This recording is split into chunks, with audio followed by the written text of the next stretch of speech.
Hi, so when I was 14 years old, I came out to myself as queer.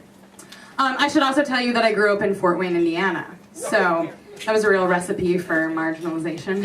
And so, like every baby gay, I did, what everyone does, which is I immediately cut off all my hair, and then I purchased everything within arm's reach that had a rainbow on it. I mean, I was literally decked from head to toe, plastered in rainbow. I was like a walking gay Pride Day parade float. And I'm not a psychologist, but I think what I was doing was trying to assert my identity through visibility. So that when I would encounter another queer youth in the street, and they would see me, I mean, how could you not see me, kind of in my full regalia of pride, and they would see me and I would see them, and we would kind of give each other the little family nut. Okay, you know what I'm saying over there.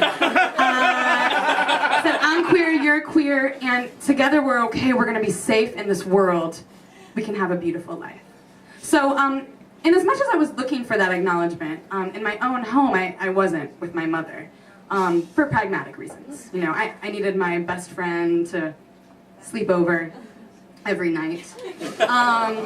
And so, you know, we went through this kind of choreography of, you know, intentional obliviousness and dissemblance for years. But if my mom is watching this on YouTube, which she probably will, I just want to say she's doing great. We've really come a long way. And she should write like a blog feature for PFLAG. She's doing a great job. But with my dad, it was really different, you know, because they were divorced, so I didn't live with him, so it was a lot safer. One day I got into his car and he had this Newsweek article for me, and it was about bisexuality. It was the mid-90s. Remember, bisexuality was all the rage. Yeah, it's true. Okay, for that didn't, you guys didn't know that, but that's true. And then that did happen. So, you know, I looked down and I said, "Thanks. I already read it." And that's all we needed to say. He saw me. He acknowledged me. He knew who I was, and we were still family.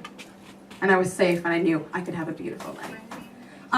So my dad, you know, on paper isn't like the gay, you know, the poster child for like gay ally, you know, like he's an industrialist capitalist in the Midwest. He's into like aluminum manufacturing. He had a stint there of republicanism in the, you know, the 80s. And, you know, he's not like the mom on Queer as Folk who like runs a gay deli. Although in his own way, you know, he kind of like runs a gay deli. So he really tells me that he has gaydar, which if you don't know what that is, it's like radar for gay people. So he called me one day, he's like, "Oh, Peter moved into the apartment complex." And I took one look at him and I said, "Do you have a partner? Not, do you have a girlfriend, huh?" I was like, "Way to go, Dad, way not to be heterosexist, awesome." You know, and he was like, oh, and you know, he and my stepmom went to Las Vegas last year, and they took in a show, Cher, and he was like, "Oh, Anissa, it was fabulous, the costume changes were amazing, and Cher looked great." Although, how could you not, after getting all that work done? You know, I was like, is my dad really throwing shade at Cher? And he said, "Oh, but you know who I really would have seen?" I don't know, who died? Lady Gaga. I was like, that's really gay. So I got it, you know, and then the other day I got into his car, and what CD is playing? Rufus Wainwright sings Judy Garland. I was like, "Dad, okay, I get it. You are G-A-Y. And he said, "Well, I can be as fucking G-A-Y as I want, because I know who I am. And I also know that gay people have impeccable taste and are a delight to be around." How can you argue with that? So, you know, we've always seen this aspect in my dad, and interestingly, gay men have also seen this aspect in my dad. So we went out to dinner, him and me and my girlfriend, and he had just lost a lot of weight, so he was like really trying to show off his figure. He put on a really flattering pale yellow linen number, kind of the pinnacle of masculinity, if you ask me. So we were sitting at dinner, and I look across the restaurant, and there is this really sweet gay couple, these two guys. They are taking quite an interest in our table. And I'm like, "Oh, that's sweet." You know, they're giving me and my girlfriend a little family nod, like, "You're gay, we're gay." And my dad says, "Oh, no, honey. They are not looking at you. And they are looking at me."